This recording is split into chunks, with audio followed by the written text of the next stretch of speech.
Oh mama mama na lobe mama telema bondela tolo na se mutumpe na moi olemba te mama telema bondela isika nyonso zali bana na nzambe basali na nzambe nyonso kolo Yesu apambola biso esika tozali na mona te Yesu aza mokonzi aza elongo aza bikamwa eza ya bino molobeli na kolo évangéliste Anne Kalambai mama tolo na se mwasi ya mokonzi na l'équipe pona ya kopesa bino sango moko eza bongo esengo pona pepe nyonso to ya nzambe bibelobi na biso to ya na lisungi esika na bandeko bazangi ebongo biso na tolo na se to ye vraiment na lisungi na fondation oyo mama Anne tolo na se asali première sortie nango et cause la bobele bongo le 28 décembre oyo ya le 28 décembre ya mois oyo tozokota 2019 donc et cause ma bongo milulu yango ya première sortie ou première ouverture na église Silo ezomi bongo na avenue Lukula numéro 8 na Bandalungwa na Kinshasa donc représentant et association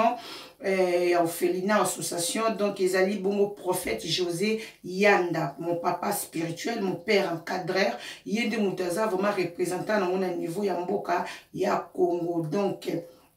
première ouverture nango bien aimé et kozala bongo le 28 décembre à partir à 16h tokoli ensemble tokomela ensemble et tokokabola wa moke oyo nkolo Yesu akaniseli biso yango tolingi tomema yango pe na bano bazanga ba papa tomema yango pe na bano bazanga ba mama na bana oyo ba ofela bibeli oyo biso nzambe ye moko alobi il est le père des orphelins il est le mari des veuves tolia ensemble na ba veuve tokabola bozuna biso na ba veuve bien aimé dans le Seigneur pourquoi tokosala ngo peut eza recommandé na kati ya Bible nzamba lobi ki aza papa ya bofele aza mobali ya ba veuve nzamba kotika lola te akiti aye kozwa ba veuve ou ba ofele à charge c'est l'esprit de Dieu et kokota na mitema oyo nzambe ye moko alingi comme la parole dit il fait grâce à qui veut et que ko toucher na gauche na droite pour te ba mema lisungi na ba veuve naza moko ya esprit de Dieu ba ki ko toucher na lingi na mema lisungi na basi o bazanga mibali na mibali o bazanga basi pe na bana o bazanga ba papa ba mama bano yo bazali banda bana oyo bazangi lipa bazangi maya komela pourquoi pas na kabola ba ona mai na kabola na bango moi lipa o ngana lie na kateli bango ndamo pourquoi pas na memela bango mai o ngana meli na tikeli bango mpe ndambo to kaboli muke pourquoi pas na memela bango ata 5 € soki na salaki na 10 € pourquoi pas na changer yango na pesa bango mpe 5 € na yebi ke retour nango kolo Yesu akokanisela le père des orphelins akozwa pe bana nanga charge pote nga pe bien aimé nazali bendete donc lobi nga pe na kokufa na yebite kolo molimo na ye kokotela nani pote pas pe bana nanga à charge yango devise na biso ya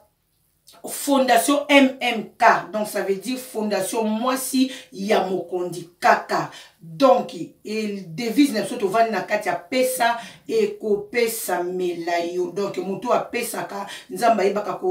kozongisa esika vide et etikali nzambe apambola bino ezaki kaka information oyo mama na bino Anne Kalambai tolo na se alekaki po ayebisa bino tozala besoin lisungi bilamba eza na ndako surtout biso bandeko toza na Europe surtout moi je suis vraiment à Paris esika nyonso tozali bilamba bana bien aimé balataka te sukoli o repasser benga ngai nzambe akozanga te ko pambola yo bandeko ebele o basi basali yango pe bandeko mususu bazali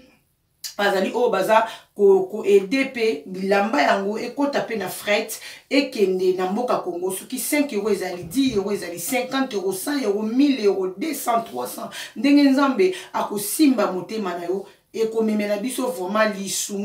lisungi makasi bandeko basi basali kolo Yesu apambola bino azongisi sike bimi Bible lobi tango loboko à gauche ezopesa ya droite eyeba te mutu apesaka na kuku nzambe ayebaka ko répondre ye na poisa liboso na batu nyonso. Merci, je vous aime beaucoup. Ezalaki ya bino maman Anne Kalambai mama tolo na silo. Aujourd'hui c'est dimanche, bon dimanche à tout le monde. Il y a tout abonné na biso nyonso ya tolo na CTV, s'abonner na tolo na CTV bien aimé.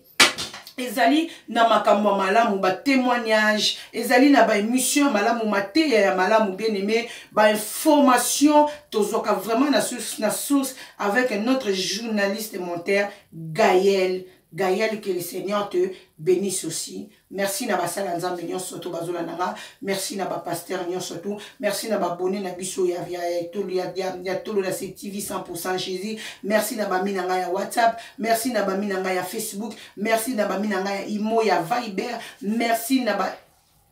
mina ngai nyonso tu bao bazokata 1 minute na bango po batala filme moko to émission moko ya tolo na CP ba partager yango. Merci na couple Katala ikolo Yesu apambola bino soki kolo Yesu azongite couple Kalambai ya Jean-Claude Kalambai et sa femme maman Deborah Kalambai. Merci na maman merci donc merci na Detimpia, merci na Dominique, merci na Gladys Luko qui Nzambe, merci na bandeko tu tant na komi kolukana tanga bakombo na bino e bakombo na sekimi na bana mema nyonso tu nazala besoin lisungi na bino to mema soutien et pas basi o bazangi mibali ba papa o bazangi basi bano bazangi ba parents kolo Yesu akozanga te ko pambola biso ko bosala te yo poza libanga te lobe okotika pe ya yo nzambe akotia bango ka. Merci, bisous, je vous aime beaucoup, bye bye.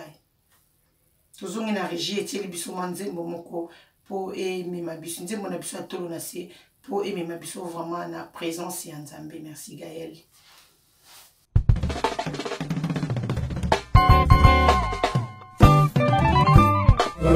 Oh mama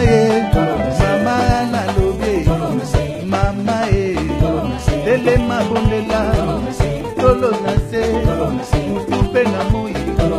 olemba te mama telema bondela bisika nyonso zali